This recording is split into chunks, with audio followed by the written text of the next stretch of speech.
50 مسلمان ملک ہیں، کوئی بھی اس طرح نہیں کر رہا، کوئی وہاں کہیں مظاہرے نہیں ہوئے، وہ بھی نہیں کہہ رہے کہ ایمبیسڈر کو واپس بھیجو. تو اس کا پہلے تو کوئی فرق نہیں پڑنا لگا فرانس کو. لیکن میں آپ کو یہ بتاؤں پاکستان کو کیا فرق پڑے گا. سب سے بڑا فرق یہ پڑے گا ہمارے ملک کو کہ بڑی مشکلوں سے ہماری معیشت اٹھ رہی ہے. بڑی دیر کے بعد پاکستان کے اندر انڈسٹری اوپر جا رہی ہے، لارج اسکیل انڈسٹری بڑی دیر کے بعد اٹھ رہی ہے، نوکریاں مل رہی ہیں لوگوں کو. ہمارے ملک میں دولت میں اضافہ ہو رہا ہے، ہماری ایکسپورٹس بڑھ رہی ہیں، ہمارا روپیہ مضبوط ہو رہا ہے. بڑی دیر کے بعد روپیہ مضبوط ہوتا جا رہا ہے.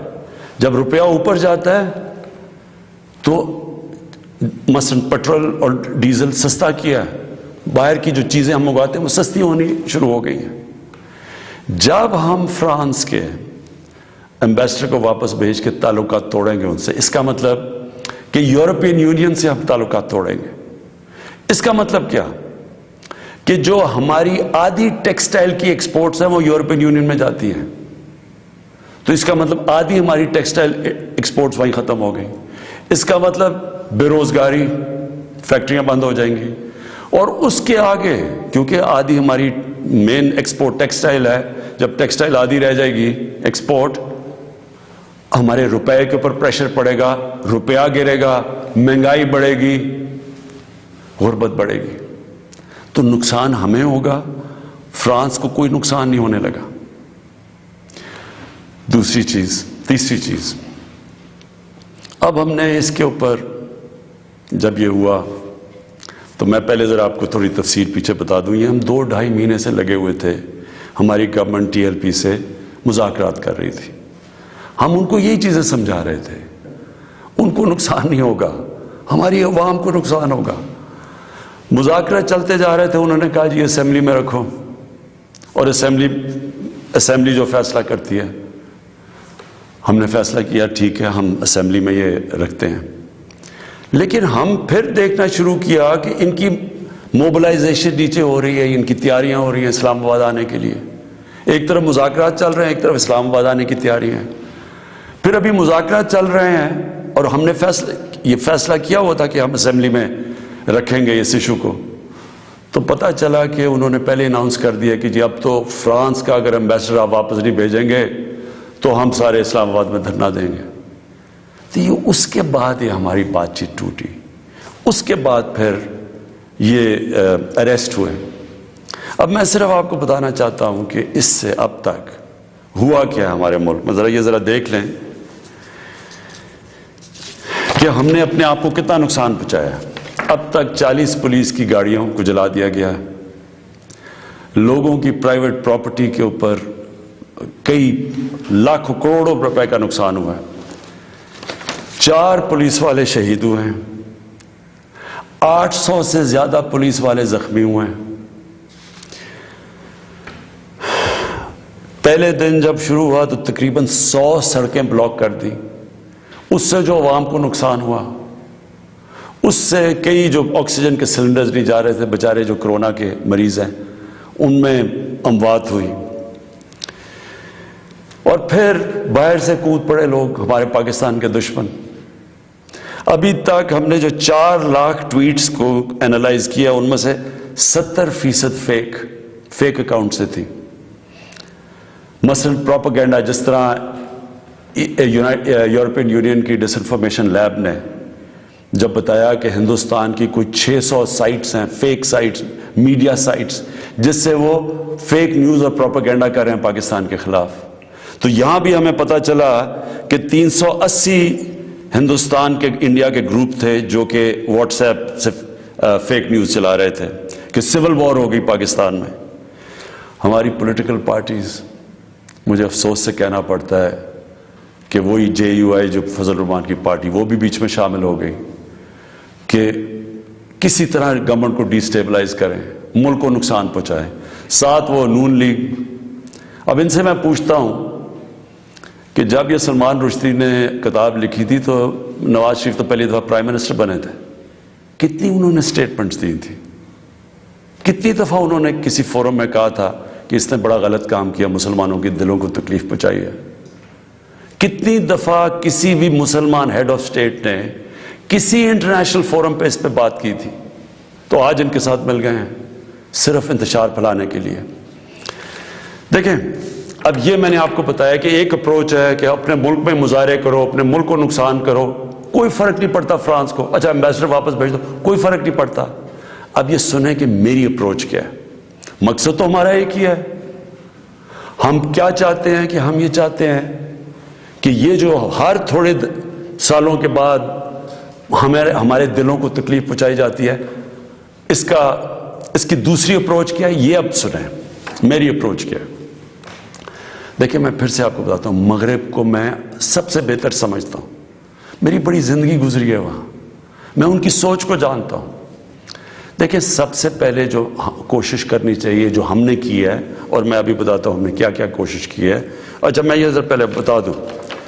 سب سے پہلے جون 2019 میں 14ویں جو سمٹ تھی OIC کی، وہ پہلی دفعہ جا کے میں نے اسلاموفوبیا کی بھی بات کی، اور میں نے یہ بات کیا کہ جو مغرب کے اندر ہمارے پیارے نبی کی بے حرمتی کی جاتی ہے، کہ ہم سب مسلمان ملکوں کو مل کے ہم ایک پلان کرنا چاہیے، کہ اکٹھا اپروچ کرنا چاہیے، کہ ان کو سمجھانا چاہیے مغرب کو. دوسرا، میں نے پھر جب سپٹمبر 2019 میں یونائٹڈ نیشنز کی جنرل اسمبلی میں گیا، ادھر میں نے یہ اٹھایا دونوں چیزیں. اسلاموفوبیا کی بھی بات کی. اسلاموفوبیا کا کیا مطلب ہے؟ اسلام کے خلاف نفرت، اور اس نفرت کے اندر ایک یہ ہے کہ وہ ہمارے نبی صلی اللہ علیہ وسلم کی شان میں گستاخی کرتے ہیں. تو یہ ایک ہی چیز اکٹھے کرتے ہیں یہ. تو ادھر میں نے بات کی یونائٹڈ نیشنز میں.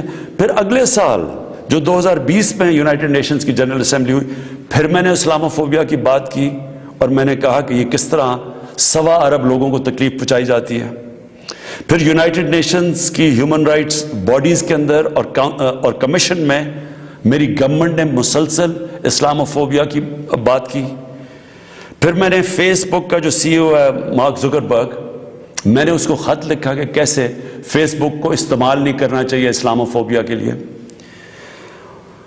اور پھر جب یہ فرانس میں ہوا، اور جس کے اوپر یہ TLP کہہ رہی ہے کہ فرانس کے ایمبیسڈر کو واپس بھیجیں، میں نے سارے مسلمان ہیڈز آف سٹیٹس کو خط لکھا، اور میں نے ان کو کہا کہ ہمیں جوائنٹ ایکشن لینا چاہیے اس کے اوپر. اور اب میں آپ کو سمجھانا چاہتا ہوں میری اسٹریٹجی کیا ہے. اسٹریٹجی یہ ہے کہ ہم سارے مسلمان ملک کے جو ہیڈز ہیں، ہم مل کے مغرب کے فورمز میں، یورپین یونین میں، یونائٹڈ نیشنز میں، ہم ان کو یہ بتائیں کہ کیوں ہمیں تکلیف ہوتی ہے جب یہ آزادی رائے، فریڈم آف سپیچ کے نام پہ یہ جب نبی صلی اللہ علیہ وسلم کی شان میں گستاخی کرتے ہیں. کیونکہ ان کو اس چیز کی سمجھ نہیں ہے. مغرب کے اندر ان کے جو پیغمبر ہیں، ان کو اس طرح نہیں، ان کا پیار اور عشق جس طرح ہمارا ہے، ہمارے نبی سے ہے، ان کو اس طرح کا نہ، ان کی اس طرح کی عزت کرتے ہیں. اور وہاں بلکہ وہ دین کو ان کے اتنے قریب نہیں ہے جس طرح ہم اپنے دین کے قریب رہتے ہیں. اس لیے ہمیں ان کو سمجھانا پڑے گا، اور سمجھائیں گے جب آپ مل کے اکٹھے کلیکٹیولی مسلمان دنیا کے ہیڈز آف سٹیٹس جب ہم بات کریں گے، جو میں یہ ہر جگہ جن فورمز پہ کہتا گیا ہوں، تب اس کا اثر ہوگا.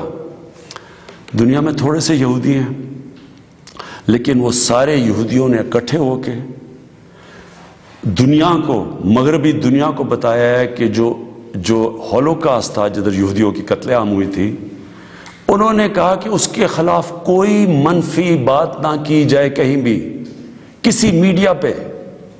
آج کہیں بھی، آج مغربی میڈیا کسی ملک میں ہولوکاسٹ کے خلاف کوئی بات نہیں کر سکتا. 4 یورپین ملک ایسے ہیں جدھر جیل میں ڈال دیتے ہیں اگر آپ ہولوکاسٹ کے خلاف کوئی منفی بات کریں. تو کیا ہم یہ نہیں ان کو باور کروا سکتے کہ ہمیں کتنی تکلیف پہنچتی ہے؟ اور یہ صرف، اور یہ ہم تب کریں گے جب ہم کلیکٹیولی مل کے کریں. اور میں آپ کو یقین دلاتا ہوں، کیونکہ میں مغرب کو سمجھتا ہوں، ان کو سمجھ ہی نہیں ہے اس چیز کی.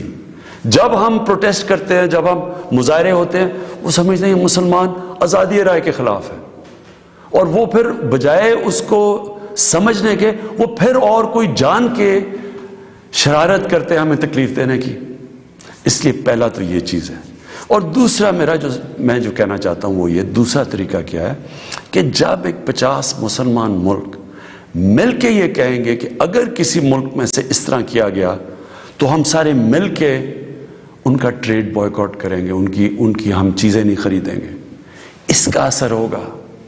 اس طرح ہم اپنا جو ہم مقصد ہے اس پہ پہنچ سکتے ہیں۔ میں نے آپ کو 2 مقصد بتائے، ایک یہ TLP کا مقصد ہے، ہم ساری زندگی بھی لگے رہیں، ہم اپنے ملک کو نقصان پہنچاتے رہیں گے، کبھی کوئی فرق نہیں پڑنے لگا ان کو۔ جو میں کیمپین کر رہا ہوں، میں آپ کو یقین دلاتا ہوں کہ یہی طریقہ ہے کہ انشاءاللہ ایک دن ان کو سمجھ آ جائے گی، اور وہ دن دور نہیں ہے۔ میں آج آپ سب کے سامنے کہتا ہوں کہ میں ذمہ داری اس کی لیتا ہوں، میں ہی اس کیمپین کو لیڈ کروں گا، لیکن میں انشاءاللہ اپنی قوم کو مایوس نہیں کروں گا، اپنے مسلمانوں کو مایوس نہیں کروں گا۔ ہم انشاءاللہ ان کو یہ ایک دن سمجھا دیں گے کہ جس طرح اگر وہ یہودیوں کے لیے سینسٹیو ہیں، ان کو تکلیف نہیں دینا چاہتے، تو ہم تو سوا ارب مسلمان ہیں، ہمارے بھی دل ہیں، ہمیں بھی تکلیف ہوتی ہے، اور جیسی ان کو اس چیز کی سمجھ آ گئی، یہ ہم اپنا مقصد پہ پہنچ جائیں گے۔ آخر میں اپنے علماء ان کو خاص طور پہ کہنا چاہتا ہوں کہ آپ کو اس میں ہمارے ساتھ مل کے، میرے ساتھ مل کے میری تائید کرنی چاہیے، ہماری مدد کرنی چاہیے، کیونکہ یہ جو چیزیں یہ جو ہو رہے ہیں ہمارے ملک کو نقصان پہنچ رہا ہے، اس سے تکلیف پہنچتی ہے۔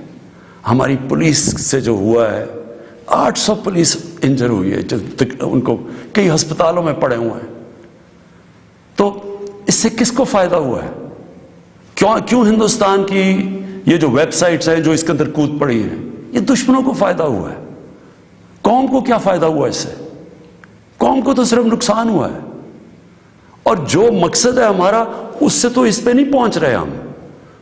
کوئی فرق نہیں پڑے گا کسی مغربی ممالک کو، جو ہم مرضی ہم اپنا ملک کا نقصان کریں، جرم کہیں اور ہو، ہم اپنے اوپر خودکش حملہ کر دیں، یہ کون سی عقل اور سمجھ ہے؟ تو میں آپ سب کو کہوں گا، اپنی قوم کو کہوں گا کہ یہ ٹائم ہے اکٹھے ہونے کا۔ ہمارا ملک بڑی مشکلوں سے ایک اس طرف نکل رہا ہے کہ ہم اب اوپر آنے والے ہیں، ہماری معیشت اٹھ رہی ہے، لوگوں کو روزگار مل رہا ہے، ہمارا روپیہ مضبوط ہو رہا ہے، ہمارا ملک کا ڈائریکشن ٹھیک ہے۔ تو یہ ٹائم اپنے ملک کو نقصان پہنچانے کے لیے نہیں ہے، یہ صرف ہمارے ملک کے دشمن ہمیں نقصان پہنچائیں گے۔ ہم سب کو اب اکٹھے ہو کے اللہ کا شکر ادا کرنا چاہیے کہ ہم یہ 2 سال بڑے مشکل وقت سے گزرے ہیں، حالانکہ ہمارے پاس اس وقت کرونا کا ایک تیسرا ویو آیا ہوا ہے، اس کے اوپر ہمیں سب کو مل کے SOPs پہ چلنا چاہیے، اللہ سے دعا کرنی چاہیے کہ ہمیں اس مشکل سے بھی نکال دے، اور پھر اس کا شکر ادا کرنا چاہیے کہ یہ ہم 2 سال کے بعد ایک قوم، ہماری معیشت اٹھ رہی ہے، تو ہم اس کو نقصان نہ پہنچائیں۔